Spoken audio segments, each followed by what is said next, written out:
everybody! I hope you're all doing well, and welcome back to a new video. In today's video, we will be talking about a shipwreck that is not very well known.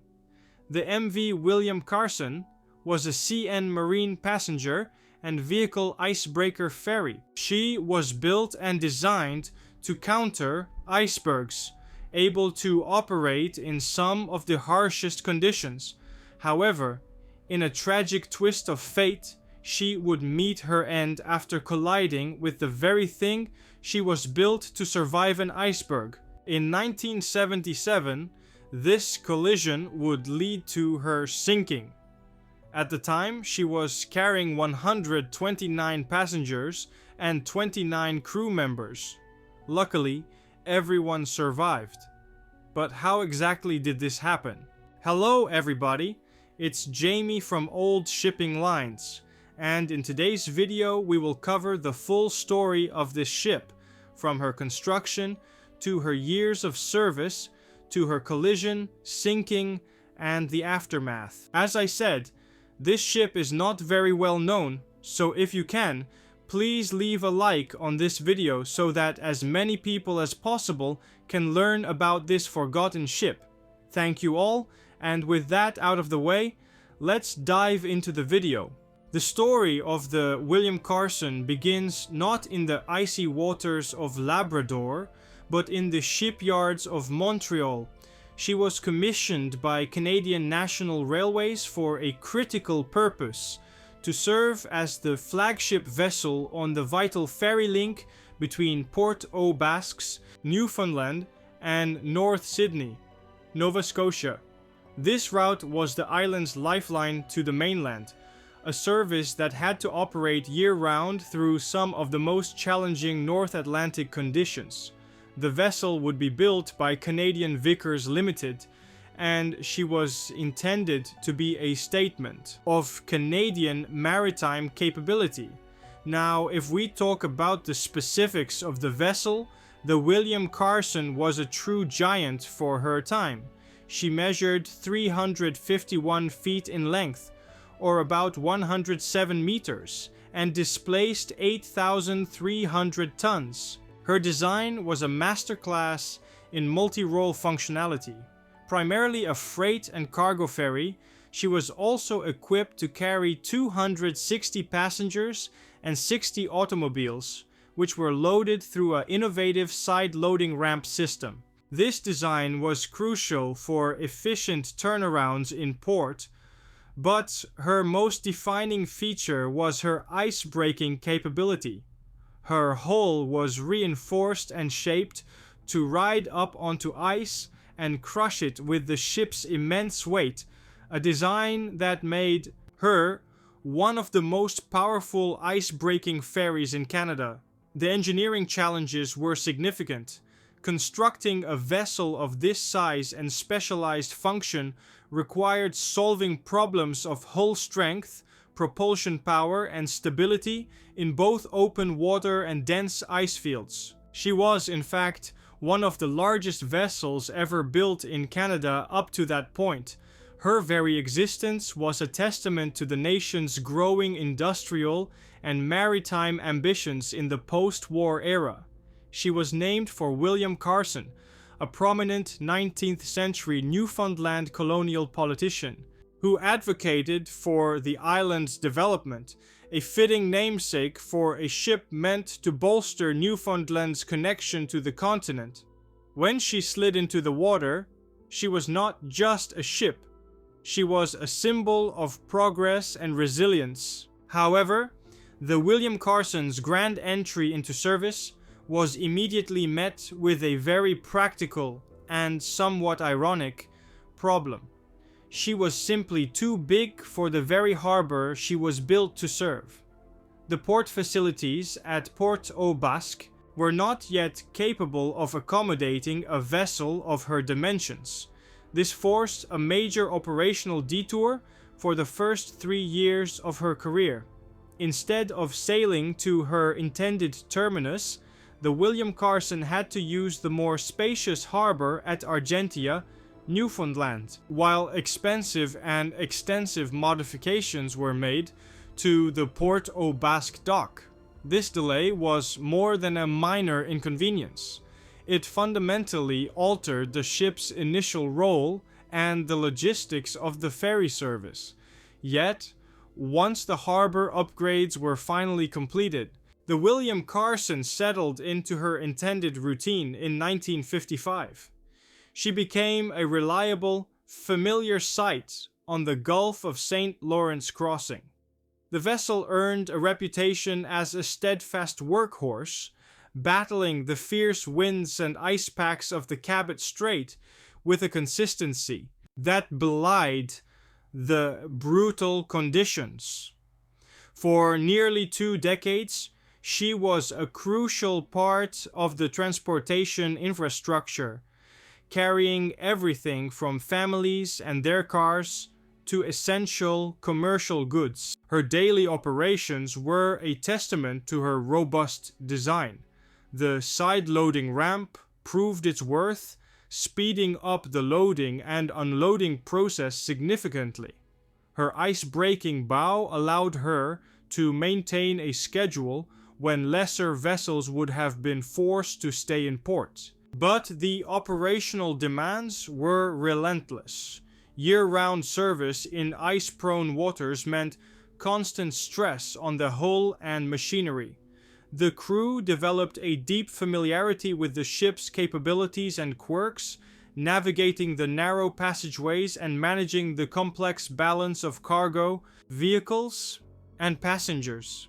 She was compared to other contemporary Canadian ferries and icebreakers, but the William Carson held her own, a unique hybrid that combined passenger comfort with brute force ice capability. She was a ship that was both a home away from home for travelers and a rugged tool for conquering a hostile sea, a duality she maintained successfully for years. After nearly 2 decades of reliable service on the well-traveled route between Newfoundland and Nova Scotia, the William Carson's career took a significant turn in 1976. She was reassigned to the seasonal Labrador Coastal Service, operating on the route between Lewisport on the island of Newfoundland and Happy Valley Goose Bay, deep in mainland Labrador. This was a fundamentally different kind of operation. The Gulf of St. Lawrence crossing was a defined, open ocean passage. The Labrador coastal run, by contrast, was a more intricate and arguably more perilous journey, navigating closer to shore through the notoriously ice-choked waters of the Labrador Sea. The challenges here were of a different character. Instead of confronting large ice packs in open water, the ship now had to negotiate a labyrinth of icebergs calved from the glaciers of Greenland, along with smaller but equally hazardous growlers and bergy bits that could be nearly invisible in the swells. The ice conditions were more unpredictable, the weather often more severe, and the navigation required an intimate knowledge of the coastline. For the William Carson, a vessel designed for icebreaking, this should have been her element. But her design was optimized for crushing consolidated ice flows, not necessarily for the stealthy, isolated danger of a rogue iceberg. The crew, while experienced, were now learning the specific nuances of this new territory during the brief summer navigation season. The beginning of her second season on this run in May of 1977 would have been a time of renewed confidence. The crew was now familiar with the route. The ship had proven herself capable the previous year, and the routine of the coastal supply service was established. The William Carson was performing a vital function, delivering supplies and passengers to remote communities along the coast. There was no reason to suspect that this season would be any different from the last, or that the vessel's long and successful career was about to meet her abrupt and ironic end. The very expertise the crew was building in the Labrador's waters was about to be put to the ultimate test under the most tragic of circumstances. On the night of June 2nd, the William Carson was making her way through the Labrador Sea, approximately 12 nautical miles off the historic settlement of Battle Harbor. The conditions were likely typical for the season: cold, with the ever-present threat of ice. It was in these waters that the ship encountered a relatively small iceberg. For an icebreaker, a small iceberg should not have been a terminal threat, but maritime disasters often turn on a combination of factors: speed, angle of impact, the specific shape and density of the ice. On this night, the collision was catastrophic. The impact was not a dramatic Titanic-style gash along the side. Instead, the iceberg likely struck the hull with a force that compromised the vessel's structural integrity, perhaps fracturing plates or breaching a critical watertight compartment. The damage was severe and the ship began taking on water rapidly. The captain and crew faced a critical decision, and they made it with remarkable speed and clarity. Recognizing the grave danger, the order was given to abandon ship. This is where years of training and the ship's design for safety paid off. The evacuation was carried out with impressive efficiency. All 129 passengers and 29 crew members, 158 souls in total, managed to board the lifeboats, pull away from the stricken vessel. They didn't have to go far. The lifeboats drifted in the very ice field that had claimed their ship, their occupants becoming unwilling spectators to a surreal and heartbreaking scene. They watched as the William Carson, the massive icebreaker that had been their home and their protection, began to list and settle lower in the water. Against the stark backdrop of the Labrador coast, illuminated by the Arctic twilight, the ship they had trusted slipped beneath the surface of the 500-foot deep water. The silence that followed the sinking must have been profound, broken only by the lap of water against the lifeboats and the creaking of distant ice. The immediate danger of sinking with the ship had passed, but a new ordeal was beginning. A wait for rescue in the freezing cold of the North Atlantic. Initial distress signals had been sent, but on that remote coast, help would not be immediate. The survivors were now adrift, surrounded by ice, their fate entirely in the hands of the rescue services racing to reach them. The survivors, now bobbing in their lifeboats amidst the ice, faced a wait that would stretch for 3 long hours. The Canadian Coast Guard had been alerted and icebreakers were dispatched to the scene. Simultaneously, a call went out to the Canadian forces for helicopter support from the base at Goose Bay. But as the minutes turned into an hour and then 2, the cold began to set in. The psychological toll of watching their ship sink was now compounded by the physical discomfort and growing anxiety. They were safe from the sinking, but they were still in the middle of an ice field in the frigid Labrador Sea. Meanwhile, in Ottawa, a political storm was brewing. News of the sinking and the ongoing rescue effort reached Parliament, and questions were immediately raised about the response time. The fact that it took 3 hours for military helicopters to reach the survivors became a point of intense criticism. Opposition members demanded to know why there was such a significant delay in deploying air assets for a rescue operation of this magnitude. The situation was particularly sensitive because every passenger and crew member had survived the initial disaster.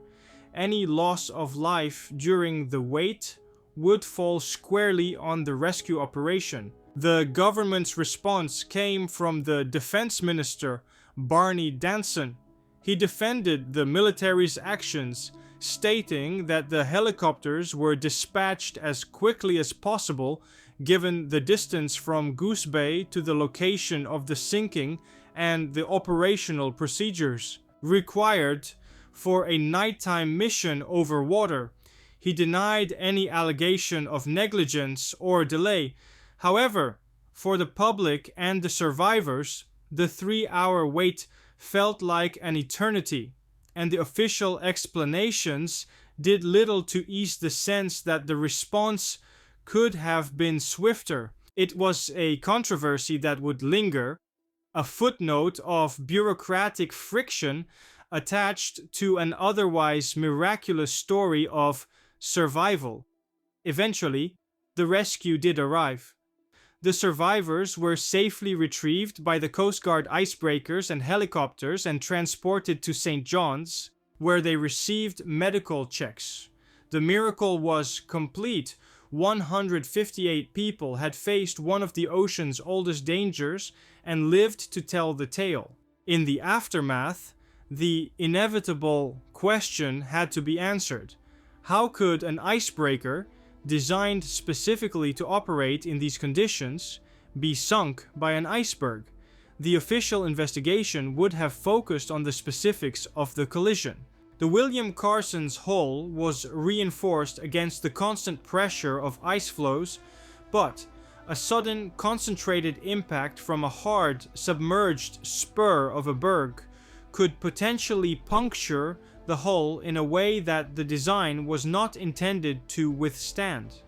Unlike the Titanic, which sank from a long gash, the damage to the Carson was likely a more localized but critical breach that overwhelmed the vessel's pumping capacity or compromised a key watertight compartment. This tragedy placed the William Carson in a small but infamous group of vessels sunk by icebergs, a list that includes the legendary Titanic and the Danish passenger ship Hans Hedtoft, which sank with all hands off Greenland in 1959.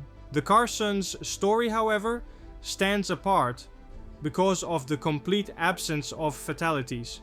This outcome was a direct result of the efficient evacuation and the sturdy construction of the lifeboats, which kept everyone safe during the long wait. The sinking led to a renewed examination of ice navigation protocols and vessel design standards, particularly for ships operating in iceberg-prone areas like the Labrador Sea.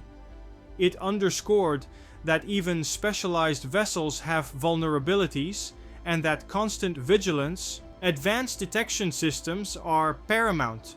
The legacy of the MV William Carson is therefore a dual one. She is remembered as a technological achievement, one of Canada's great ice-breaking ferries that served reliably for over 20 years. But she is also a permanent cautionary tale, a reminder of the immense and unpredictable power of nature. Her final resting place in 500 feet of water off Battle Harbor serves as a monument to both human ingenuity and humility in the face of the sea. Her unique status as a ship sunk by ice with no fatalities ensures her story is not one of unmitigated tragedy, but rather a remarkable narrative of survival that forever changed the approach to maritime safety in Canada's northern waters. The story of the MV William Carson is not just one of steel and ice, but of preparation, professionalism, and survival. A ship built to battle some of the harshest conditions on Earth was ultimately defeated by nature, but thanks to calm decision-making, solid design, and well-trained crews, her final chapter became a rare maritime miracle rather than a mass tragedy. Today, the William Carson rests quietly beneath the cold waters of Labrador, largely forgotten outside maritime history circles. Yet her story deserves to be remembered, not only as a cautionary tale about the limits of even the strongest ships, but also as a powerful example of how lives can be saved when everything is done right in the worst possible moment. And that marks the end of a video, my friends. Thank you all so very much for watching. I hope you guys enjoyed it. Now, if you liked what you saw, please consider subscribing to the channel, as that would help out the channel a lot. Now, if you have any thoughts, comments or questions, please leave them in the comment section down below, as I absolutely love reading your comments. And please let me know in the comment section down below as well what ships you would like me to cover in the future. Now be as well sure to check out our social media pages. We are on Twitter, we are on Instagram, and we also recently have a website, oldshippinglines.com, where we have articles of the ships we cover and we have book reviews as well. I think you will enjoy the website very much. Now, with that out of the way, guys, I wish you all a good night or day, wherever you are. Stay safe, stay happy, and we will see each other on the next video. Goodbye, my friends.